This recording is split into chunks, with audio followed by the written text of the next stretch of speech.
Welcome back to Fish's Call Sheet. Today I have an amazing producer who is incredibly talented and incredibly kind. I want to welcome Paige Blankenship to the show. Tell us all about you. We've been joking as we got started in this, yeah. But I actually want to know how you got started. Oh, goodness gracious. Got started in what exactly? Producing, or got started in this industry? Well, tell me about how you came into this industry. Like you, as a kid, but vicariously, not in real life. So instead of being on the TV, I was watching the TV, and I was in love with it. And I used to make little, short films and things in my backyard, which back in those days, you had a giant VHS camera and no editing software. So it was very different than what kids are doing today when they want to make movies in their backyard. But I always knew that I wanted to work in movies. I don't know why. And I think as you get older, that's when you start to understand who you are. I don't know if you've ever gotten kittens or puppies before, but you know how you don't actually know their personality until they grow up? Like they're just blobs and kind of floppy little cute things, but they don't know who they are yet. And then you get to see those personality traits come out. It's the same with humans. Like we forget that when we're kids, we have fantasies. And then when we get into adulthood, we start to see who we actually are. And it just so happened that I felt a strong inclination towards business admin and party planning. That, making a movie is just a big party that you're planning every day, except we're not always having fun. We're trying to have fun. I was going to say, I usually get described as a big puppy. I don't know if I've grown out of that phase. I can see that. Yeah, you've got the puppy aura. Okay. I don't know if that would be an insult to some men, so my apologies, but... No, listen, if it could be worse. You could have a demon's aura.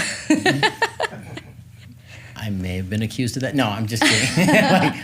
I think, to me, there's nothing better than to come home at the end of a day to a loyal puppy who is wagging its tail and happy to see you. You talked about being on set and throwing a party. I want it to be a party every day. I want to not be the person who makes the party stop or makes the music stop and people are worried about what happened. I want to keep the party going. Yeah, definitely easier said than done, but I agree with the sentiment. Okay, so now tell me, as you got started in this, what was the beginning? What did that look like? Well, I think when I was around 13, my parents finally said, you're going to film camp. We didn't have classes in school or anything for this. I grew up in North Carolina, very small town in North Carolina too, so we didn't have these art schools or these programs in our public schools that taught you those things. So you have to go to some fancy camp over the summer to get those tools and techniques. So my mom sent me to film camp, and I was hooked on phonics, and I was kind of a freak. I had a bowl cut and a head brace, and I showed up with my tripod, and I was getting bullied because all the other kids were in this film camp because their parents put them there. Not because they wanted to be in film, but because they were the delinquents that were a step away from juvenile hall and are jail. So they're going through rehab. They have to do something artistic in the community. So they put them in this film camp with me. So it's just me and a bunch of delinquents, and they're stealing my tripod and hiding it from me at lunch or when I'm in the bathroom and giving me such a hard time. But I didn't care. I loved what I was doing, and we were making documentaries. So I was going around the town and just making these little mini docs about whatever I could think to tell a story about. So whether that was the local town heroes, the firemen and the policemen, what are their stories? Or I went around and did a documentary about tattoos one year. So I continued to come back to this camp, even though I got bullied. And I would go, tattoos were very taboo back then. So I remember if you had a tattoo, it was oh my God, how are you going to survive? You wouldn't be able to get a job. How do you get a job with a tattoo, So we were hitting this precipice in modern day culture where tattoos were starting to become more mainstream, and you would see people with visible tattoos on their body and getting a job at the pharmacy. That was kind of crazy back then. I think people forget this because now we're all tatted up. Yeah. Justin Bieber's got him on his face, and we worship him. So I made a documentary about that, and imagine this like small little bowl cut, like 15-year-old going to these really sketchy places, like in areas of town you shouldn't go to. And I'm like interviewing an ex-criminal. He just got out of jail, where he used to do the tats on the guys in jail. And then he opened up his own like sex toy shop / tattoo parlor downtown, like where there's gunshots in the distance. And I'm like, so tell me about what it's like to be a tattoo artist. Like totally oblivious to my surroundings, just like focused on the story, you know? So I fell in love. And when I found that passion, my parents were very supportive of it. They started to get me things like on my birthday, I would get a camera. And then the next birthday, I get maybe a Final Cut Pro, you know? And so instead of a car for my Sweet 16, I wanted an editing suite. I wanted to be able to turn this into something real. And I started to get work in town doing like weddings and quinceañeras and bat mitzvahs. And we started to be able to access DVDs. Like DVDs were the hot thing in town. So I would go do a multi-camera setup recording of somebody's wedding, and then I would make the DVD. Like I would edit it and like print copies for them and their family with like custom covers. And I would do it for like $200. So some would say I was hurting the fair market value of what I was offering, but I didn't know any better, and I was just excited, you know? Well, and $200 probably sounded good to you at that point, right? Yeah. You're like, this is fantastic. Oh, yeah. I could get so much in the clearance aisle at the mall with $200. I was like, come on, ladies, we're going shopping. I'm trying to picture you at 15 with the bowl cut, because I, as someone who spent most of their childhood with a bowl cut and is probably maybe the most famous known person for a bowl cut. Yeah. Are you pulling up a picture? I am, because I have to. Because you want to know, it wasn't just any bowl cut. Okay. That's the problem. Yes. It was lopsided. So one side was longer than the other. I thought I was being edgy. Okay. Mind you, this was done at like a Fantastic Sam's type of place in the mall. My mom like dropped me off to get a trim, and she comes back and she's like, what have you done to your head? And I thought I was trying to be edgy, but I think like within a day of bullying, I realized I made the wrong choice, and I was like crying all the time.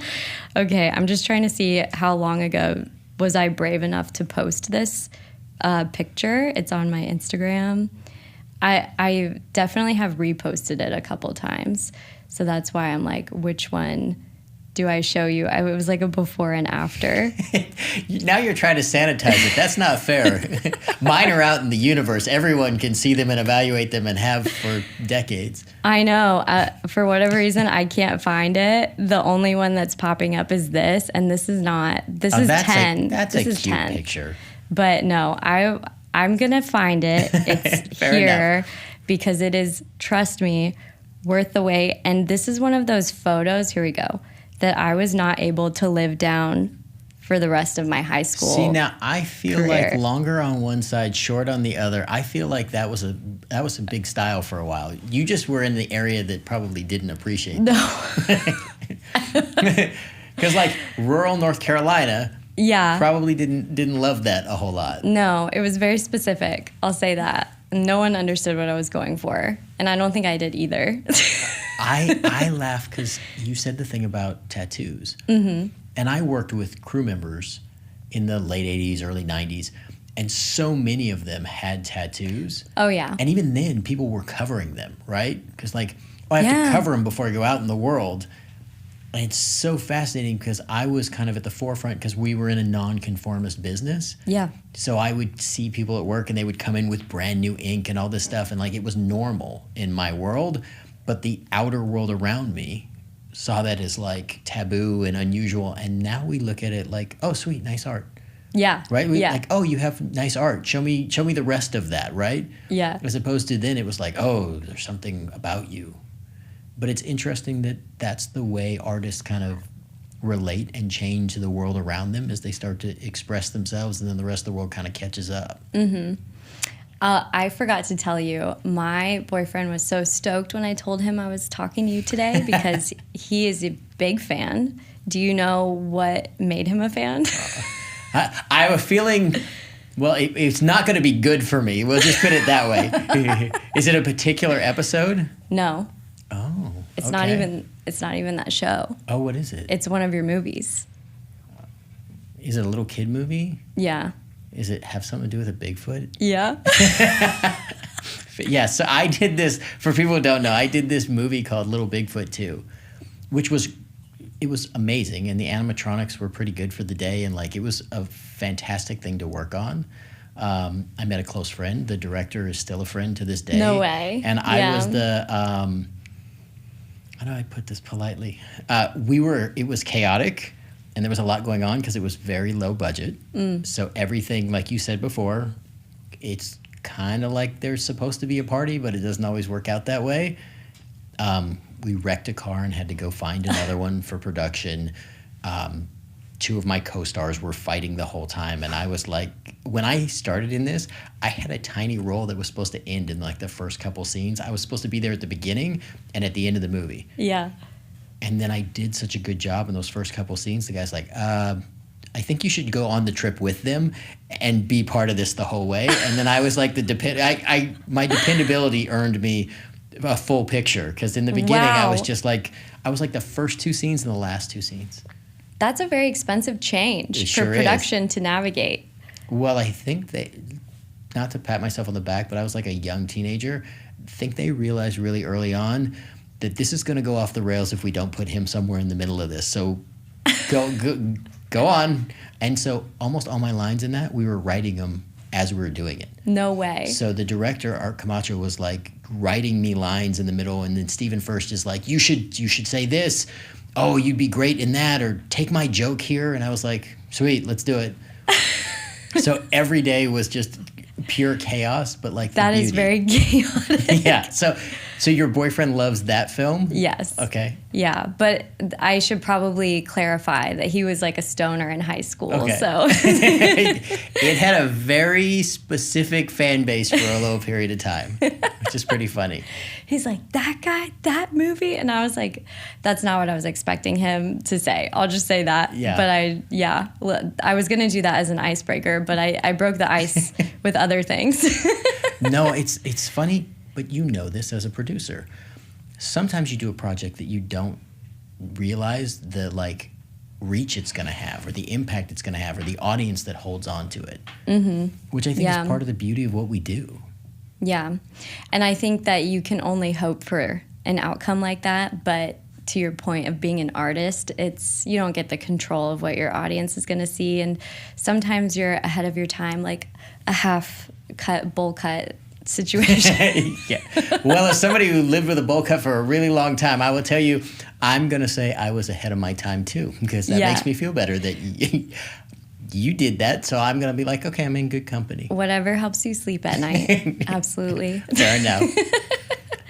But yeah, I was going to say that it was from the weddings to then, okay, like, what do I do next? Film school. Because in the South, like, it wasn't like there was, well, I can't say this because Wilmington was the Hollywood of the East for a while, which was only hours away from where I grew up. But I just didn't have exposure to it. So that was like the closest thing I could get to the Hollywood film industry. So I decided to apply for that school and that school only. I didn't apply to anywhere else. I was like, this is where I want to go. I'm going to go there. And I'm one of those people where when I see something I want, I tend to go for that and I'm quite relentless until I get it. So it only makes me a better producer, I think. So that's where I went to film school, UNC Wilmington. And at the time, we were shooting Iron Man 3. They had just wrapped Hunger Games. Like, there was so much going on. Suddenly, though, when Assembly Bill 5 was passed in 2014, we lost our tax credit. So a lot of business moved to Atlanta. And I got kind of salty towards Atlanta because I felt like they took everything from us. It took me a while to get over that. I was young, but I was like, okay, well, my only options now are LA or New York. So when I finished film school, I actually didn't go straight to LA. I stuck around for a little while. Speaking of like chasing after something you want, so there was this boy that I had a crush on in college, and he was a few years ahead of me, so he had already graduated, and I could see he had an entrepreneurial spirit. So I was like, okay, if I want to win this guy over, I have to have an entrepreneurial spirit. So I started working with the business school, and I saw he was mixed up with their Center for Innovation and Entrepreneurship. It is a mouthful. We call it CIE for short. Basically an incubator for entrepreneurs and like business students to start a business, and they would basically rent out a space, and then they would use it as an incubator to get funding and build that business before they went out in the community and actually got the thing off the ground. So long story short, I kind of put my claws into that and worked with the university to get funding so that our film studies program could have access to all of these entrepreneurs, and then we could create our own paid internship and give like actual paid work experience for the students in the film studies program. At this time, I was already frustrated, and I had sat the chair of my department down and gave him a PowerPoint about why I wasn't getting the return on my investment, because all we did all day was watch movies.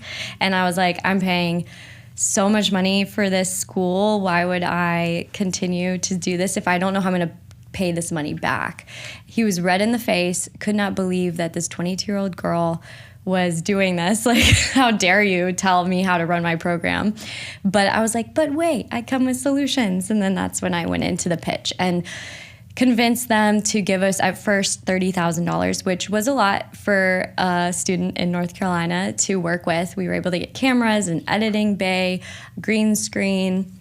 And then through that, it became a benefit of being a member of the CIE. You get access to the CIE media team. That was us, me and 10 students that I hired, and an assistant for me. And we would do commercials, product photography, fundraising videos, like you name it, whatever media they needed, we were there to support. So by the time I graduated, our team had produced somewhere around 100 commercial projects in just a year. So that was like a big deal. And then I had all this stuff to put on my reel, but then I also had all of these clients and people that I had serviced over the years. So when I was leaving, they're like, hey, what are you doing after this? Like, when I graduated, are you starting a business? Because we don't really want students working on our stuff anymore. Their businesses were taking off. They were leaving the CIE. They were opening up offices downtown, and their businesses were growing. And so I was like, yeah, that's a great idea. I'll start a production company with some business partners. So me and 3 other guys, one was in finance, one was in sales, and then this guy who ended up becoming my boyfriend because I got him interested in me through my entrepreneurial efforts. He became my business partner too. And the 4 of us formed a production company. So I was actually doing that in Wilmington for about a year. We were profitable in our first year before we decided to amicably dissolve and liquidate our assets. I think everybody ended up being on different pages about what they thought the business was going to evolve into. And I started to have a little bit of an ego crisis myself. I was 24, and I was like, who do I think I am running a business?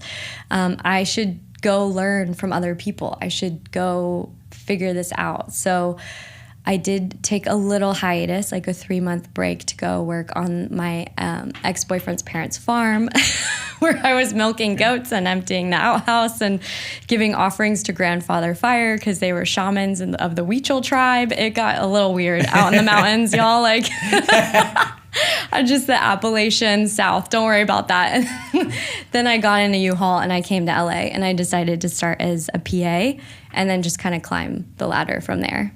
Yeah, this is, I think the world just got to see kind of the fire inside you, and like, you make things happen. This is something about you from the moment I met you the very first time at a Women in Media event, I believe. Yeah. And I was like, oh, this is a dynamo who just makes things happen. And I think that's what you have to be as a producer, because you have to will everything into existence. I say this frequently, but like, producers have to start at the ground level and then just literally force the ball forward again and again and again. But I had no idea that you've been pitching stuff literally since you were like 22, and like, go to the college and like, let me tell you how this should work. Yeah, you want to know the irony? I almost failed my producing class in film studies. It was not what I thought I was going to be doing. I thought that I was going to either direct or be an AD, because I think that everybody thinks that they need to be in that position when they feel these feelings of like the logistical side of their brain kicking in. And we're all creatives at heart, but it wasn't until I went down the path of ADing that I realized, wait, I think I want to be a producer.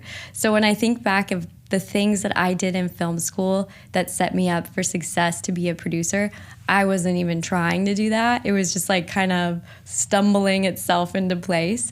But I am flattered. Thank you for saying that. And it's true that you have to will things into existence as a producer. You would know too. Yeah. So tell me about, okay, you became a PA. Yeah. You come out, you're working as a PA, which is, for people who don't know, it is grunt work, it is errand work, it is everything nobody else wants to do that can fall down. But it also is the baseline of like, you learn a lot about production because you end up doing all of the very important things that nobody else really wants to do. Oh, yeah. But they're all the hard things that you have to do. The PAs are the backbone. And when you have a weak PA team, you feel it. It's no bueno. And I feel fortunate that I came before the pandemic, because I think a lot of people who are trying to get into the business now are experiencing a very different Hollywood than what was prior. It's kind of like pre and post 9/11. We have this marker, which is the pandemic. Like, what is society like before and after that? So when I was PAing, it was a little bit, I would say, more cutthroat. And there were a lot of hard copies of everything and a lot of real cash in your hands. I think now everything's much more digital, and the environment is getting healthier in terms of like how people are treated. But we used to get abused and used and thrown around. And I know it's not perfect and that still exists, but I am optimistic that hopefully it's getting better. But yeah, when I was a PA, I came out here in, I say a U-Haul, but it was a Penske truck if we're going to get specific. And I dropped all my stuff off at my friend's house in Santa Ana, which anyone who doesn't know Los Angeles, that's not close. No, it's way south. Having spent time and lived and worked in Santa Ana, that is a tough area in a lot of parts. So like, and Santa Ana. Yeah, Santa Ana, and you are not close to LA, and you think you are, but you're not. If you come from North Carolina, you're much closer to LA than you were before. Fair enough. But it is not close. And so here I am. I'm like, I thought I had all these resumes printed out. I was ready to pump the pavement. Everyone I talked to before I came out here was like, get ready. You're going to be looking for a job forever. You're going to have to take so many meetings, blah, blah. I was here 3 days and I got a call for a PA gig. And I think I just got lucky. So I didn't even have my car, but I was like, yeah, I'll be there, no problem, in Hollywood, 2 hours away, with no car and, of course, no money. I'm like 24, you know? So my roommate, God bless him, was like, here, take my vehicle until you can figure out where to get yours from. I'll just get a ride to work, because he worked in Anaheim. So that was like nothing, you know? So he was like a chef there, living the life. And meanwhile, I'm doing that grind up the I-5, 2 hours up in the morning, 2 hours down in the evening, going to a building that's no longer there in Hollywood. You know how there was that big ArcLight theater? Mm-hmm. Yep. It's gone, but it was right next to that. It was Caviar. So it was a commercial. And I do, with my background, have a lot of connections in the commercial space. And so that's what pays most of my bills, is doing that. And that's what I do full time now. And I'll get into that in a second. But before I get too sidetracked, I was an office PA for this commercial that I didn't even know what it was called. Just some unnamed commercial, like, just come in here, take our lunch orders, do our dirty work, you know, go buy me paper clips, whatever. I'm running around LA. I've never been in the city before. I don't know the rules. I'm getting parking tickets here. I'm getting parking tickets there. I did not know how any of this worked. I didn't even know how to fill my gas tank. Like, the gas pump was different, and I'm just going with the flow. And I'm stars in my eyes, you know, like I see the Hollywood Walk of Fame and I'm like, I made it. And I see the Hollywood sign. Meanwhile, I'm getting like yelled at on the phone because like avocado is not on the producer's salad. Which is a real thing, right? Like it's hard to explain to people from outside this world, but like that can be a whole thing. And this office, by the way, part of their decorations, they had these giant bowls, like I could lay down in this bowl. They had these giant bowls full of avocados and they were always fresh. Okay. So when this woman called me and was like basically threatening to fire me because avocado wasn't on her salad, I'm like, why doesn't she just go take one from the bowl? I'm so confused. Like, Jesus, I was so worried that day though. Like when you're a PA and you're getting paid dog shit and you are the bottom of the food chain. Yeah. You cannot afford to be losing your job. You're like, this is my chance, you know, like that is your foot in the door. So to get pushed out of the door, that's a big deal. So I was like hot in the cheeks, like in the printer room, you know, doing everything, like going above and beyond, just listening, like whenever they had a problem, can I solve it? Like being the solution one in the group. So I really redeemed myself that day. I don't know what I did. I must have blacked out and created like a hotel grid or something for travel. I don't know what I did. Just dove into the world and found a solution. I just was like, I'm going to go create something for this producer and like make them stop complaining about XYZ. So by the end of the day, they're like, okay, we found some money in the budget. You can stay. Like they're trying to make it like a budget thing. It was not a budget thing. They just were mad that the avocado wasn't on the salad. And so anyway, I found out that the commercial was a West Virginia tourism commercial. And I was like, you got to be kidding me. My vehicle is parked 4 hours south of our first shoot location. I need to get there. Like, how do I get onto set? Because I was supposed to just be the office PA. So I started what hackers call social engineering my way into the situation. Okay. Where every time I heard the producers coming up with a plan or talking about what they're going to do, I would just go like... And then they would like kind of smirk and smear and like make noises like I'm laughing at them. And they're like, what's so funny? What are you laughing at? I'm like, oh, no, nothing. It's funny that you think you're going to be able to do that in West Virginia. And they're like, why not? I'm like, well, first of all, and I would just go down the list because I grew up visiting my grandparents in West Virginia. They are classified, I shouldn't say hillbillies, but they they're in that world. And like, let's just say like my great-great-grandparents were bluegrass, like folk singers in West Virginia. And so we would go visit all the time. Summers, Thanksgiving, like spent a lot of time there. And I know that they are just a little bit behind the rest of the country when it comes to innovations and modern technology. So at that time, cell towers were not at the level that you need. So it's like, you need satellite phones. Otherwise, we're not going to be able to reach each other. Sometimes our walkies didn't even work.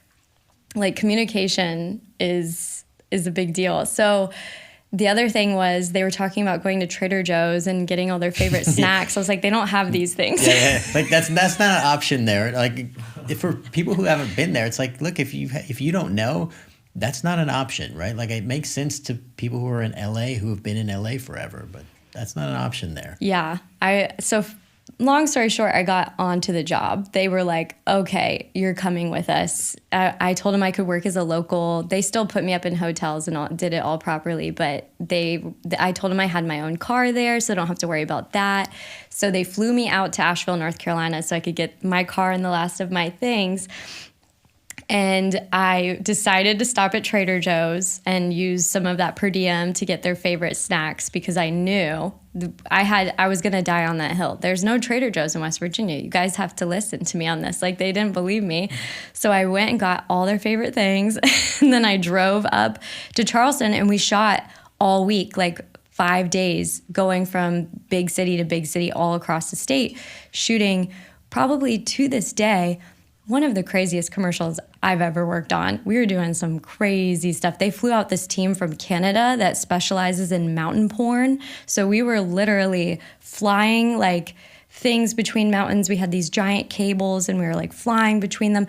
There were moments where I remember looking down when I'm like running coffee on the top of a mountain and I'm jumping over these cracks in the mountains. And if I didn't make that jump, I would fall 3,000 feet. Like, there was some crazy stuff going on.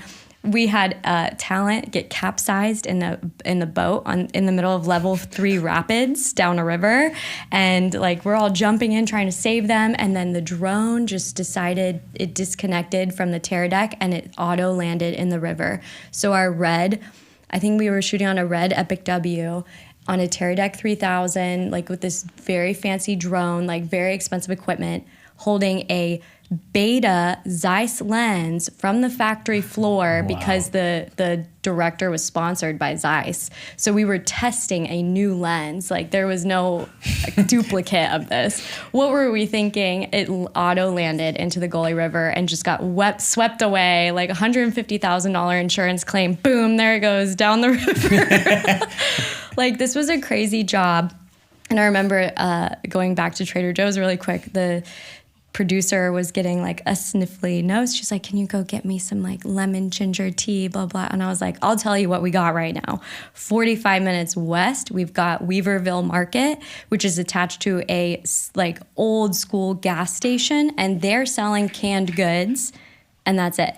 And then 45 minutes east, we've got Yoakum's Market or Yoakum's Cabin, something like that. It was a place where you had these like semi-Amish women selling expired candy.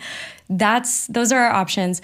None of these people are going to know what turmeric is. I literally asked, and they were like, the hell is that? Like, they don't know what turmeric is. So thank God I had some like in my backpack or something, and I was able to save the day. But as a PA, you don't know what's going to get thrown your way, and you're just doing everything. And then they were like, okay, good job on the shoot. Can you be back on Monday for wrap? And this is Friday, and I am in West Virginia in my vehicle. And I'm like, can I drive my car from West Virginia to LA to be in the office by Monday? I don't think I'm going to be able to do that. So I call my mom on a landline in the middle of a cabin in the woods because there is no service. She's like, okay, this is what you should do.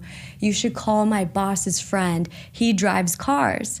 And I was like, what? Okay. So I called this boss's friend, and he's in Tennessee. He's like, yeah, just get your car to Tennessee and then fly out of Tennessee back to LA, and I'll meet you when I meet you, and just like go to work. I got you. I'll drive your car. Okay, like this, what could go wrong, right? So I wrap this job up. I'm the last person like on there, making sure all the hotels, everything checked out properly, all the gear is returned. And then I drive my car from West Virginia to Tennessee.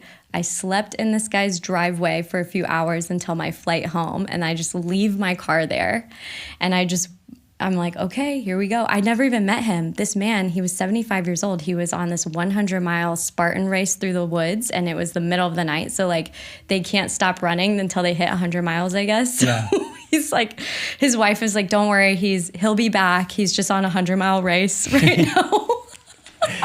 Your life is so, but this is, if anybody wanted to get into entertainment and want to know what it's like at the beginning and what the low level looks like, it looks like this. Everybody has some version of this story. Yeah. I have to wait for this man to stop running his 100 miles. And I was like, my flight is coming, like, I have to go. So I just left my car with his wife. I don't know who this man is that's about to drive my car. Which is such an entertainment thing of like, I left my keys with somebody I don't know, and my car is supposed to make it back to me, and now I have to go for production because I got to be at work on Monday. And people are like, where is your stuff? I'm like, I hope it shows up. Yeah. It should work out. And to think about, like, I wasn't sharing locations. Like, this was pre that, like, that's pretty fairly new, I'd think, is like people sharing their locations with each other. So there was no app. There was none of this. It was like, we have each other's phone number, and I will see you when I see you. And I was like, please save your receipts, like texted him. Because I had just been a PA, and PAs know all about receipts. Okay, yeah, everybody's got to have every receipt. You got to have every receipt. And so I was like, save those receipts. I'll reimburse you, because I wasn't paying him. He was just doing it out of the love of his heart for driving, apparently. So I was like, I want to meet the guy who runs 100-mile races in the woods for no reason, then just decides to drive cross country to do somebody a favor. Yeah. It sounds like somebody I need in my family. Yeah, welcome to the South, where we do this type of stuff for each other. This doesn't happen in LA. So it's like, So I'm working, again, driving my roommate's Kia because I still don't have my car, doing the 2 hours from Santa Ana every morning and every night, wrapping a project the LA way, which I had never done. And something I didn't mention is during my stint in the mountains, I did take on a contract as a project manager for a bunch of Discovery. Like, this was when Scripps Networks was just bought by Discovery. And I was working with this company in the mountains that serviced them and did all their branded entertainment. And their production manager was on maternity leave. So it was just a contract job. So I did that for about 5 months while I was in the mountains after milking goats. And so through that, I got to wrap jobs and I got to do, work for other people, not my own production company. But I still didn't know what the LA way was of wrapping a project. It is night and day. You're going to have to explain this for people. Well, I'll just put it into perspective. California has the most laws out of any state. We have 400,000 laws, almost. I think we're shy of that by like a few thousand, but we're up there. And so the accounting and labor and everything that goes into a project, in the eyes of the state government, you're an employer, and that means a lot more in California than it does in most other states. So when you're wrapping a project, you need to abide by all of these laws, pay all of these fringes. It's very expensive to shoot here. So the accountants have very high expectations of producers, and those accountants are under the heat of the company they work for.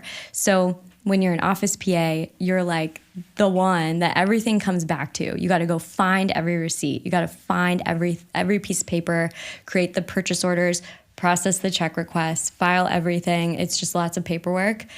And I never done anything like this in my life. So they're like, okay, you're going to do the wrap binder. And I'm like, what is that? Like, I don't know.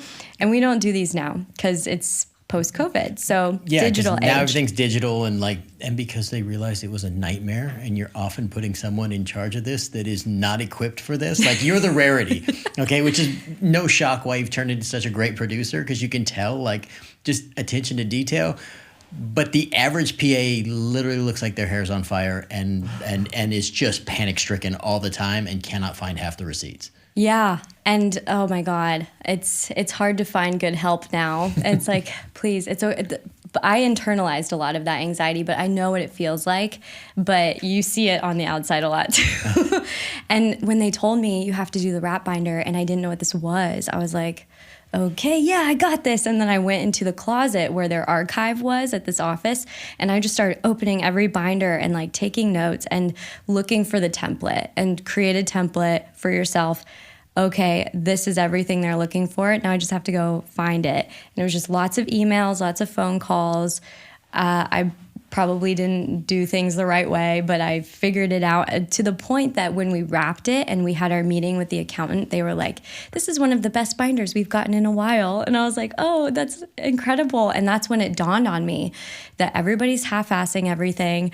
Everybody is just faking it until they make it and regurgitating stuff that they haven't had firsthand experience with. So if I want to get ahead in this business, I need to know what I'm talking about, and I need to be like confident in everything I'm doing. Otherwise, people are going to see when it's half-hearted.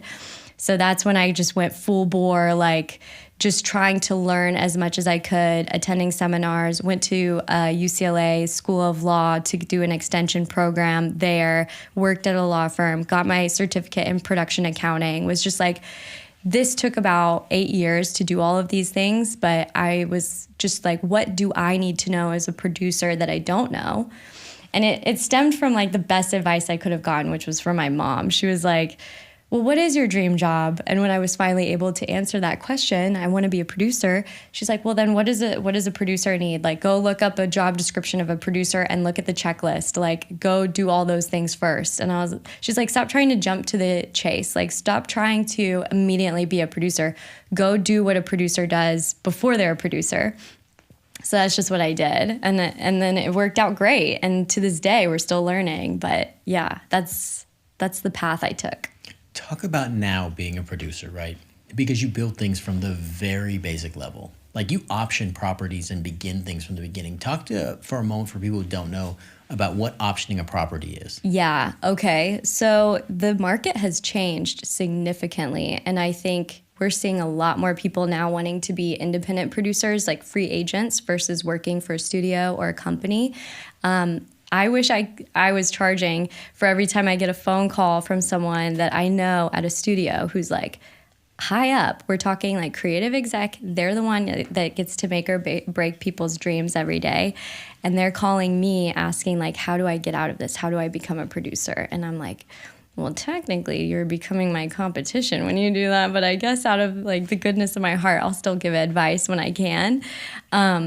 So anyway, to option a property, you can either option or shop. So you have those options. With optioning, it's a bit more serious, I'd say, than shopping. Shopping, the terms are a little more loose, and usually the rights holder remains the rights holder. So you're basically saying, hey, we have the right to shop this idea around. And if we find a serious buyer, then we'll get into an option agreement. But sometimes if you love something so much and or it's like someone's life rights or something, you'll option those. And it does come at a cost. You do have to pay for that option, which that's up to you and your lawyers to negotiate, just depending on what it is and what the nature of the finance plan is at that point. And then from the option, you are basically trying to bring this into fruition. So sometimes you don't have a script, so you have to go get a script first. The reason I said the market has changed is because back in the day, like when I was in school, they would tell you that you could pitch an idea and the studio or the distributor would pay for the script. That doesn't happen anymore. Now a distributor wants to see basically a fully produced project, something that's like in post, almost done, before they're willing to even talk about a minimum guarantee.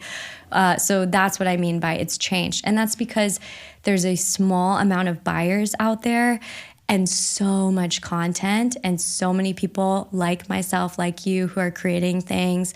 And so they need to put up walls, and they cannot afford, honestly, with the way that consumption habits have changed and revenue streams, they cannot afford to just be buying up all of these ideas and scripts. So they aren't going to take those bets on ideas.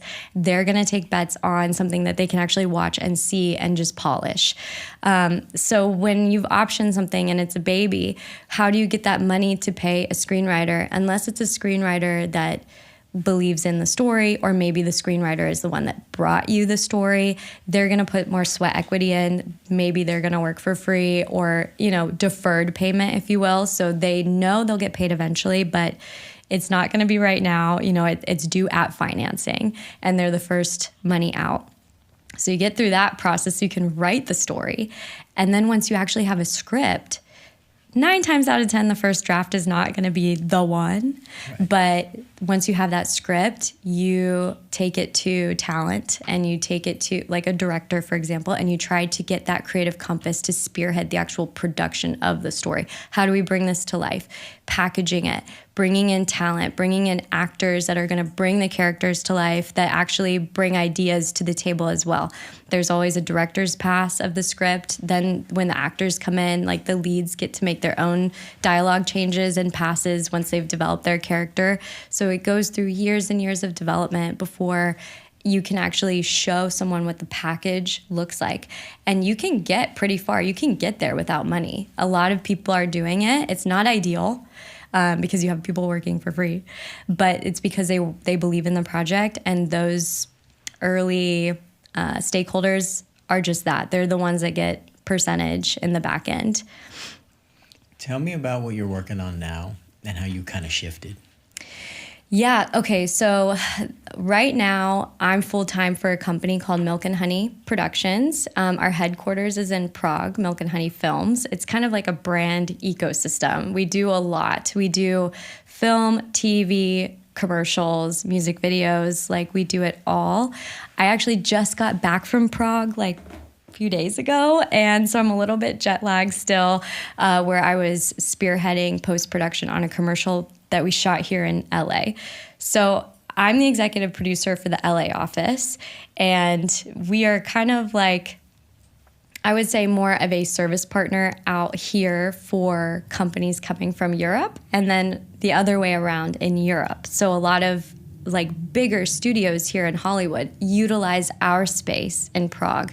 We have the largest sound stages in the Czech Republic. When I was there, we were shooting season 4 of Foundation. I got to walk those stages. I was honestly blown away because I hadn't gotten to see the stages in person yet. Everything's been happening over Zoom. And I was just shocked because, no offense to Hollywood, but I've walked around a lot of stages here too. Paramount, Universal, Fox, like I've walked on sets and you always see something, like there's a gap or there's an illusion or they literally have like green screen or blue screen taped onto something and they're like, we're gonna fill that gap in post. Nothing, there was none of that on the stages in Prague. Every single set that I walked on to the tiniest corner was designed and crafted beautifully. And it's no wonder, I mean, walking around the Czech Republic, walking around Prague, seeing the architecture, like these are craftspeople. So I'm like, I shouldn't even be surprised that I'm seeing this level of craftsmanship. So that's what I do as like my day job that pays the bills. As like my moonlighting thing that I do. Mm-hmm. Yeah, let's get into this.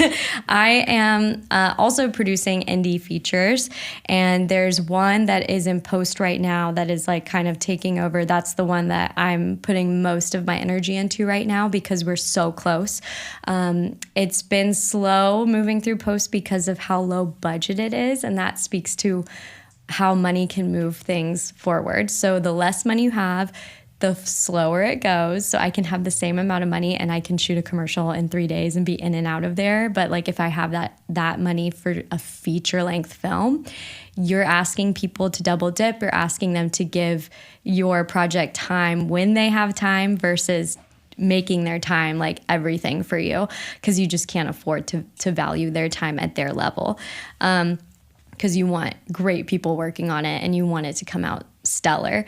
The good news is the movie that we just shot, which again, I'm really lucky with Milk and Honey because they said from the very beginning, if you have a movie that gets greenlit, like you don't have to worry about us. We'll be here when you get back. So they basically let me take a 2-month hiatus last year to go on production in Kansas City, shoot this movie with an incredible cast.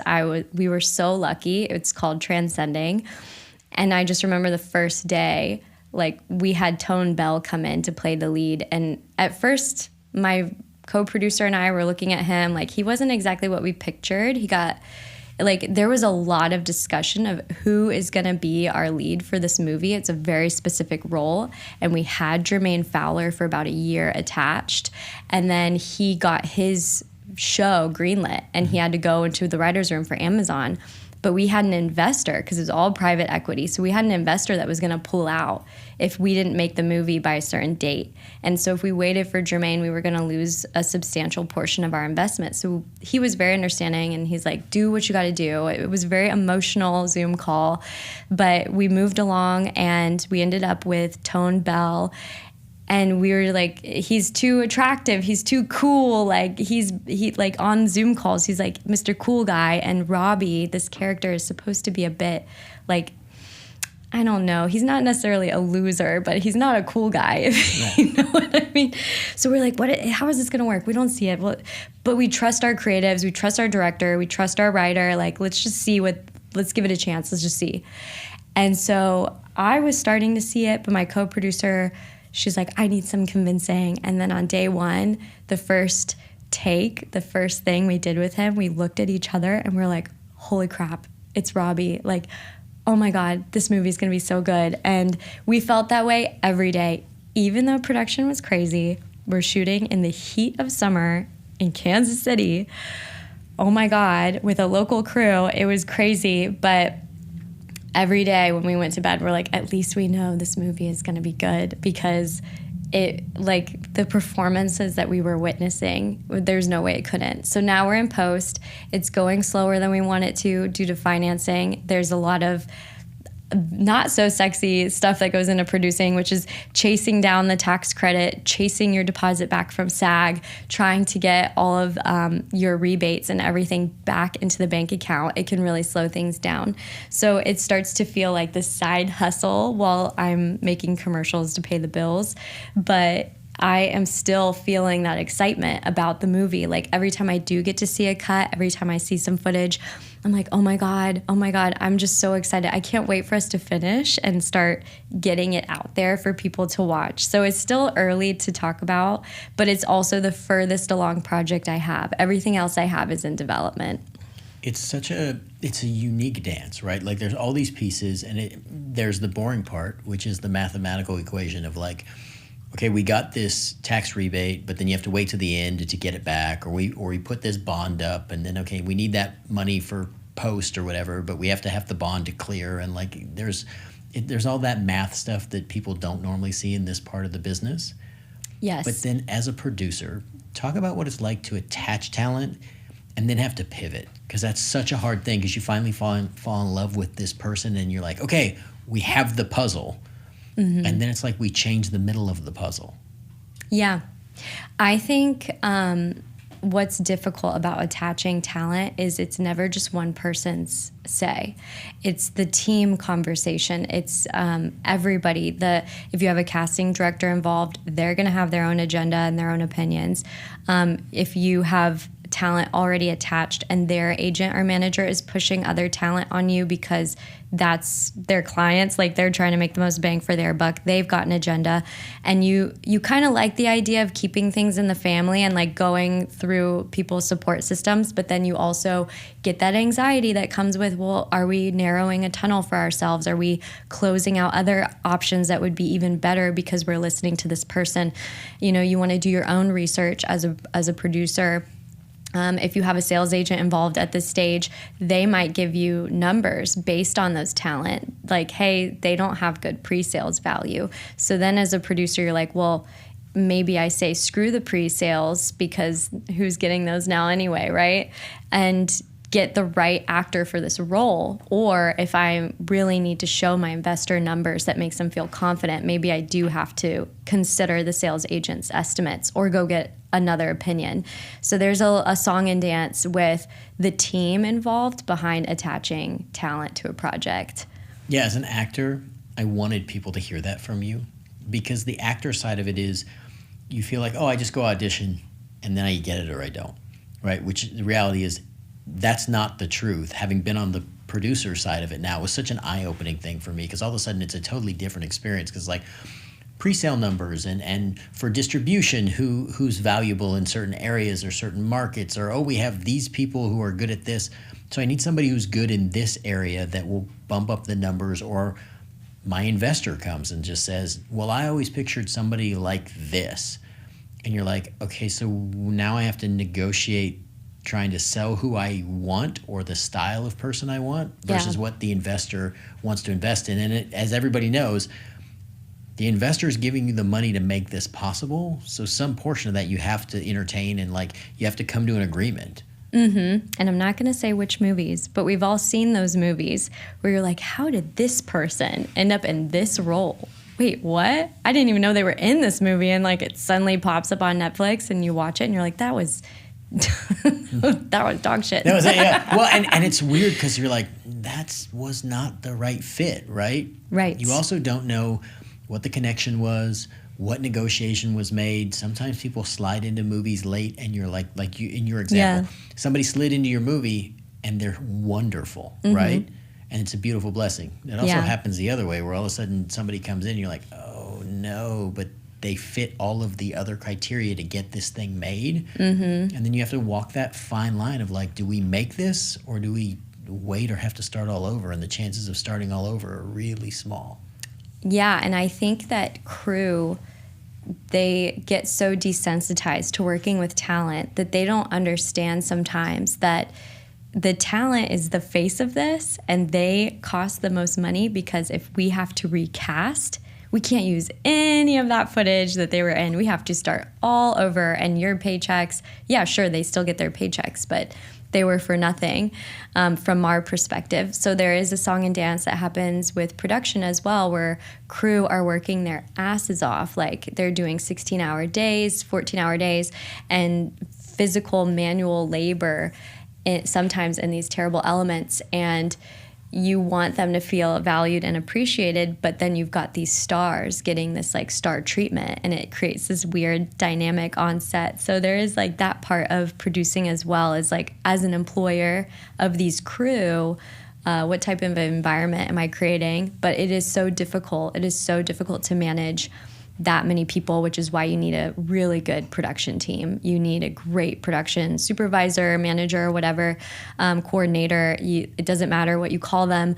You need people at that level who are like gluing it all together for you. So those are the hardest ones to find, that are like, you know, for me anyway, those are the hardest ones to find, especially when you haven't worked with them before, like finding your groove and working well together. That's why I always say, when people are always like, oh, the person hires the same people all the time. It's like, yes, sometimes I do, because I know what I get with them and we work well. And somebody who makes the set joyful, or well-connected. I remember I did a film up in Canada, and I was the only non-Canadian on the entire project. They were allowed one because of tax credits. So you were the token American. I sure was. And I laughed because they were like, we get one. And they're like, so you have to beat out not just everybody, but you have to beat out everybody in every category. No pressure. Right? And then it was like, okay, now you're the one, so that means now you have to deliver, which for me, I was like, fine. You know, it's all last minute notice. The conversation started on like a Thursday. I was on a plane on Friday. I was shooting on Monday. Wow. And I'm like, okay, I'm at the top of the call sheet. It is my job to set the tone for this. Yeah. Right? And we have to make our days. And we literally, in like 3 weeks, we're shooting, you know, I don't know, 110 pages or 120 pages or whatever.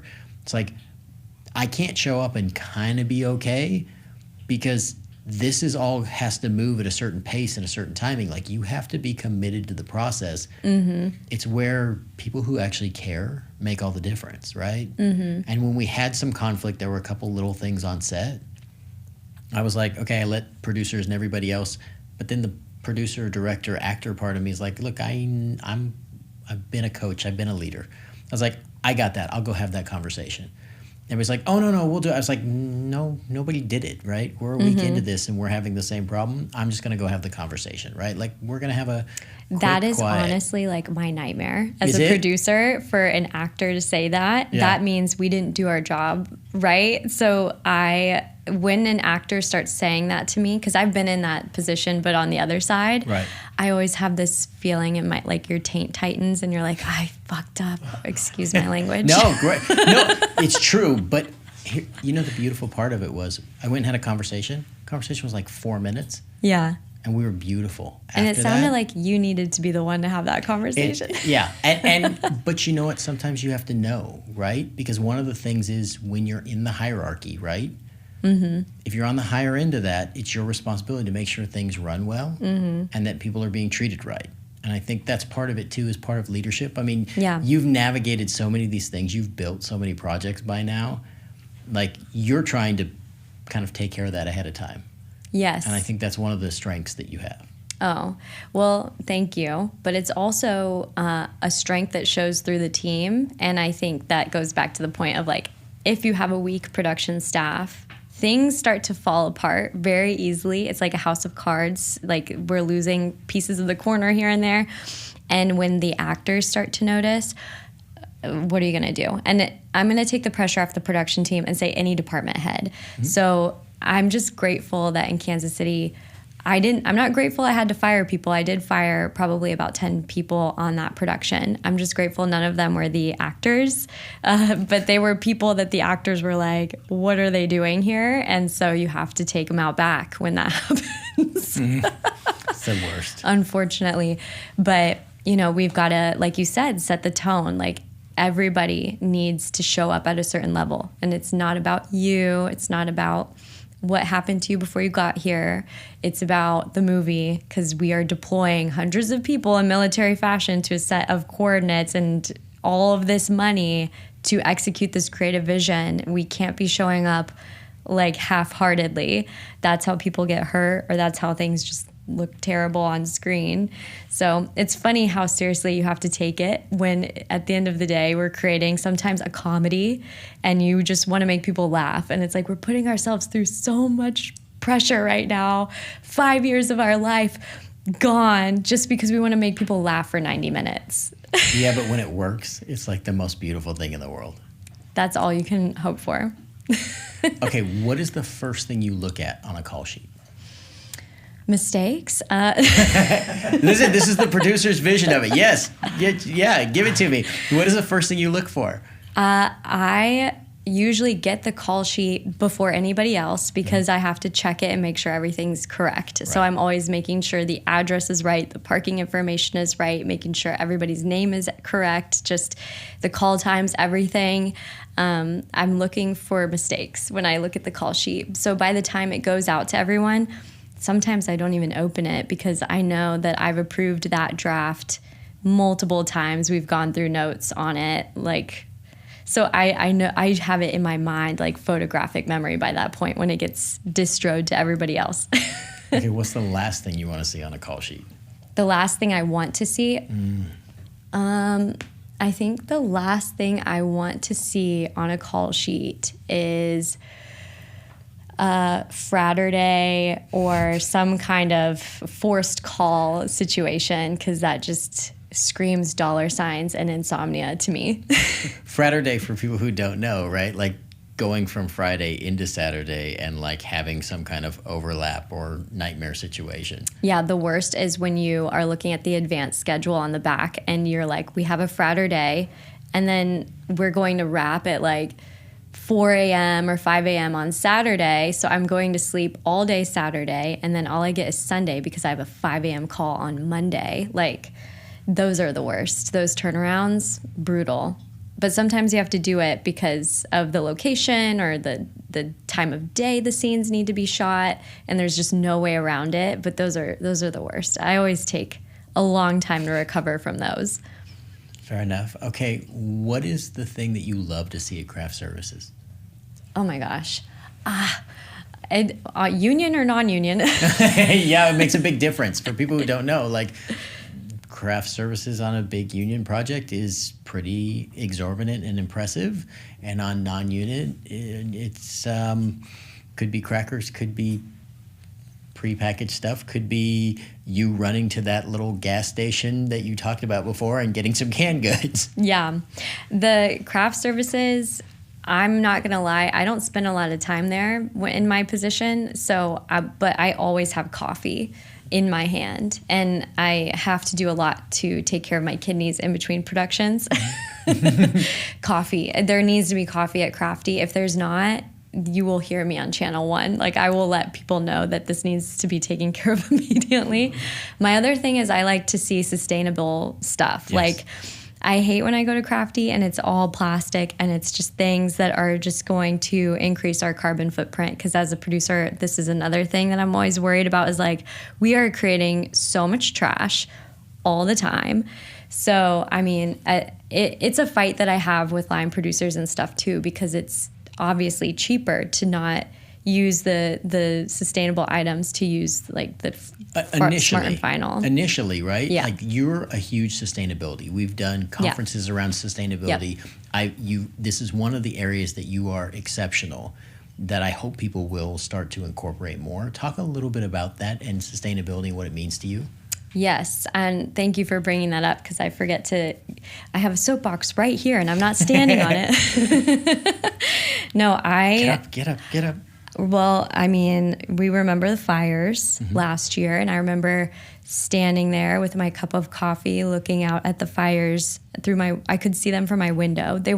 I wasn't in evacuation land, but I was close enough to see the flames. So it was a really weird place to be, of like, I can't do anything. There's nothing I can do but watch the world burn. And what am I dedicating my life to is movies. Like, the thing that people use to escape most of the time, and I hate to say it because some artists don't appreciate that, but it is a form of escapism. And a lot of people who turn on their TV, they're not sitting down at the end of a long work day and saying, okay, it's time to get informed and like be impacted artistically and like have my mind blown to oblivion.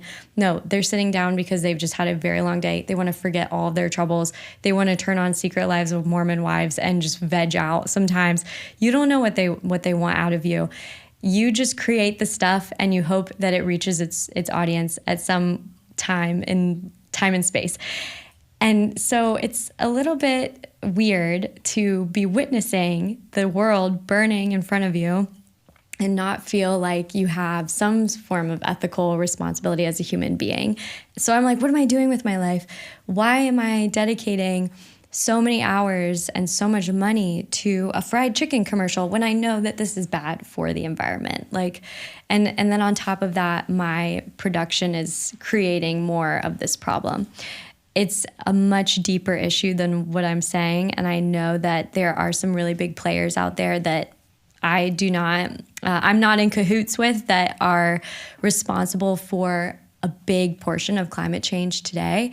But I go back to COVID. I think about the way that we treated COVID-19 in the film industry and how everybody was PPEing it up. We had our testing cadence, our protocols. We had our COVID compliance officers with their own certifications. We spent millions. I was on shows where we literally spent millions on return to work policies and procedures. I'm like, why can't we do that with the climate crisis? Why can't we be doing that with our industry right now? Because it is a crisis. It's a phantom threat. So I do my part in where I sit.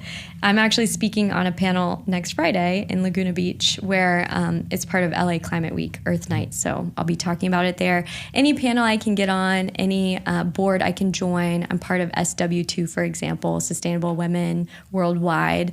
So I'm sitting on boards with sustainability officers at larger companies like Procter & Gamble and Colgate, and we're all just having these conversations about what can you do in your industry and how can we support each other. The good news is that everyone I meet in these spaces, for the most part, their intentions are in the right place. You do meet people that are using it for greenwashing, or they're in it for the wrong reason. They're trying to get it for clout or something. But when I know it's somebody that actually cares, I can feel that. And they're not trying to like shove this down anyone's throat. They're not trying to guilt or shame people into being sustainable. It's just a matter of dialogue and raising awareness. And like, we can all survive on this planet without AI, without computers. Like, we've done it before. We cannot survive without water, trees, air. So we need to make sure these things are here and are clean. And so when people don't feel that way, it kind of blows my mind. I just feel like, catch up, like look around. I get it. I totally get it. Paige, how do you define success? How do I define success? Yeah. Success is obviously a subjective term. Like, success is very different for you than it is for me. My definition of success is I want to feel like a free agent. I want to feel happy and like I am leaving something behind that is actually going to make a positive difference. I don't know if that's everyone's definition of success, but that's mine. So I don't know what it means because it's an evolving thing. Sometimes I think about it from like a family perspective. If I were to start a family and have kids, what does success look like there versus my career? If I'm going to put my name on movies, what types of movies am I putting my name on, and what type of content am I getting involved in? Because that's going to be there forever. So I just try to think, what am I leaving behind? Is this actually something that makes me feel good about what I'm doing? And if it does, that's success. Like, that feels right. Okay, so based on that definition, how are you doing? Sounds like pretty good. I think that I'm very early in it. We're on the precipice. And I think it's only recently that my perspective on that was augmented in this direction. I think there was always like a sense of moral compass. I just didn't know where it was taking me. So now I feel like success is on the horizon, but I'm not there yet. There's still so much to do. I'm just getting started. Would you like bring kids into the industry today? It's such an interesting question. Based on your experience and like what you went through, but then knowing how it's changed or how it's changing, like, what do you think? I think the thing about kids in this business is you have to have the right support structure.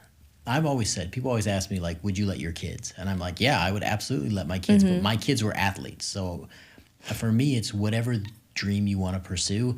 I chose this because I love this.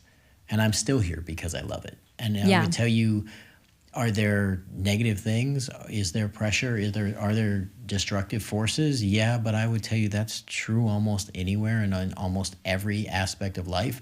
I think we magnify this because a lot of the stories are bigger, but also, unlike a lot of other things, you see the aftermath of the story in this, right? And there's already a spotlight on the person. So when they crash, you can see the whole crash. Whereas there's lots of people who grew up in small towns and grew up in families that had a moment where things went off the rails, but the whole world isn't watching and grading it and evaluating it. So I don't know that it's that different, other than the fact that there are some real abuses of power in this business, but there's also people who fight against that. And I think part of it is find your right team. I would tell anybody, if this is what your kid loves, let them chase their dream. Get them the best team you can.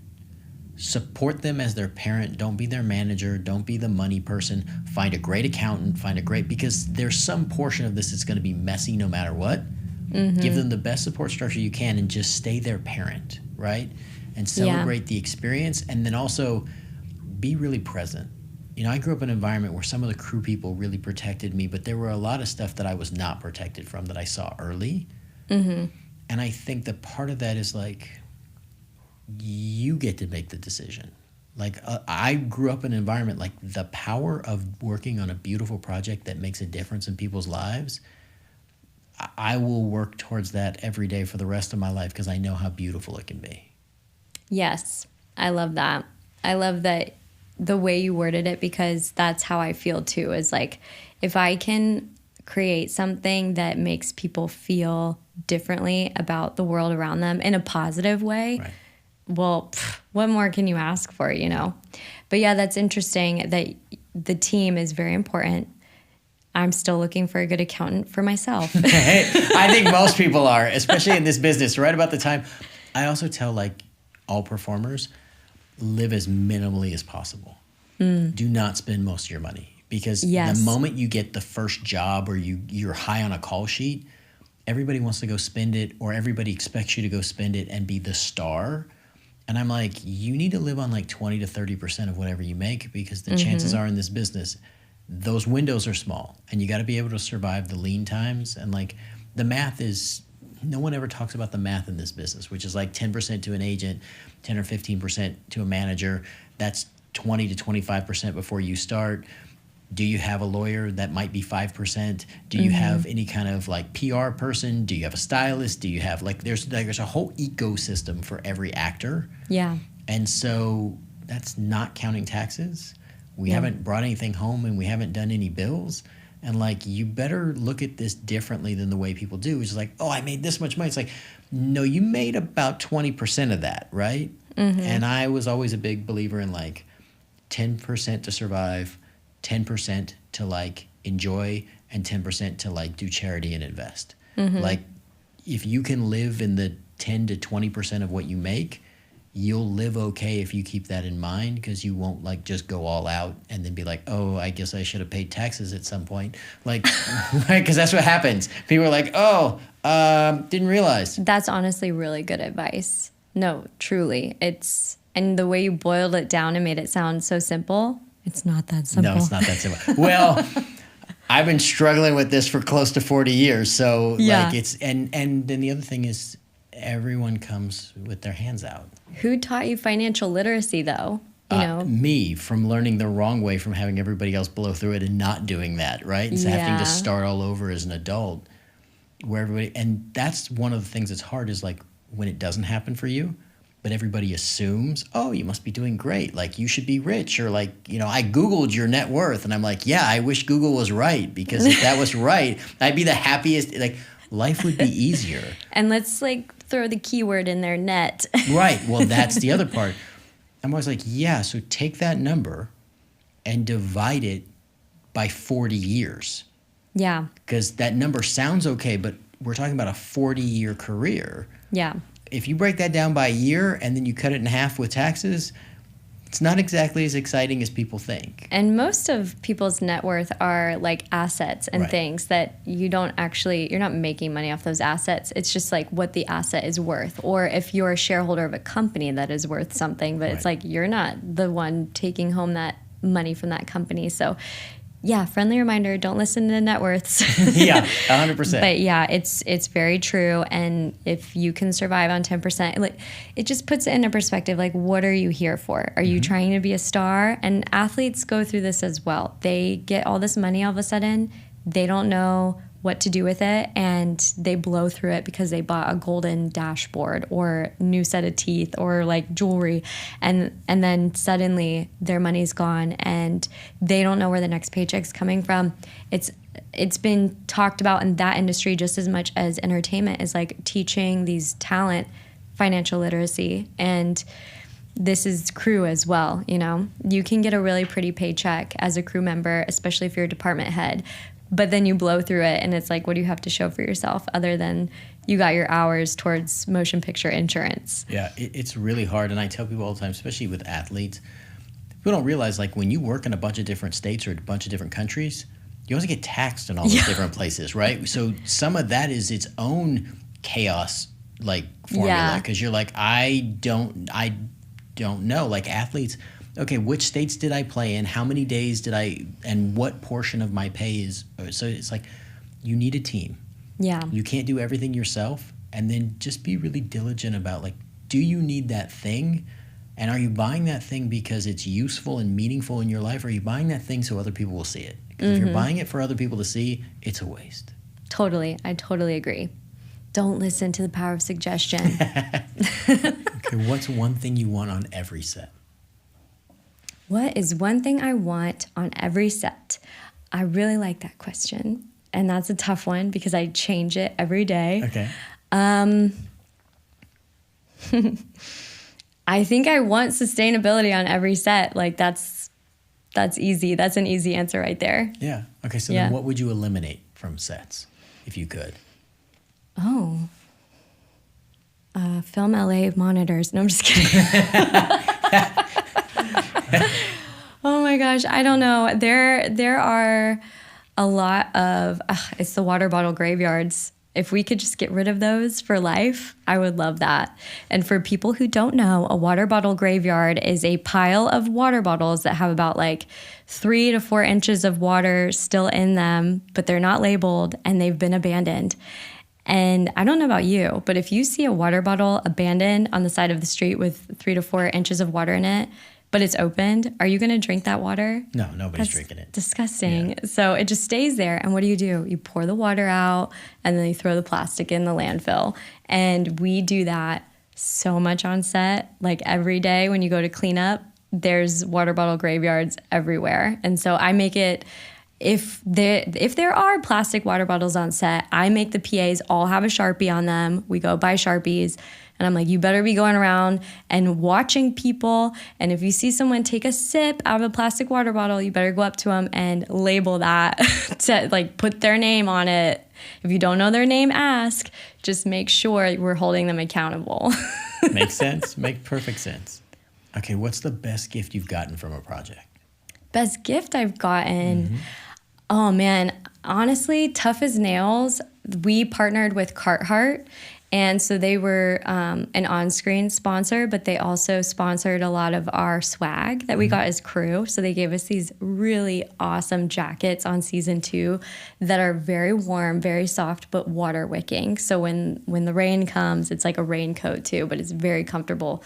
And I was like, this is a very expensive jacket. This is a very nice wrap gift. Fantastic. I hope that's what you were talking about. Yeah, that works. Yeah. I've gotten like massage coupons and like random things like this too from people, but then you go get the massage and the masseuse sucks, and it's like, their intention was in the right place. Yeah, the intention was in the right place, but not quite exactly what you expected. Yeah. Okay. Yeah. How do you want the people who work with you to remember you? I think about that a lot too because it's easier said than done. I think that has been evolving. I always want people to walk away from a project feeling energized and like they feel like they worked on something important or they got something good out of it. I want to see people grow. I think any growth opportunity I can provide is a double thumbs up. I also don't want people to walk away empty-handed. I love being able to employ people because it means that when they see my name on the caller ID, they know that if they're not getting fired, they're making money. Fair enough. I have to add a little precursor in there now. But yeah, it's tough, easier said than done because sometimes you get disappointed by the performance that you're seeing. Sometimes you're not getting out of somebody what you thought you were going to get out of them, and you can only give them so many pep talks and warnings before you have to dismiss them from the team and say, okay, maybe we try this with someone else. Okay, what's the legacy you want your loved ones to take from your life? Well, you know what? My legacy, I feel like I already did it. So like the pressure's off because I was the first person that I knew of in my family at the time. I say that because there was a whole biological side to the family I hadn't discovered yet. We found them through Ancestry, and some of them did do this. But at the time, I was the first person to go to university, especially on my dad's side. And beyond that, going to Hollywood and pursuing my dreams as a producer, this was like unheard of in my working class military family from the South.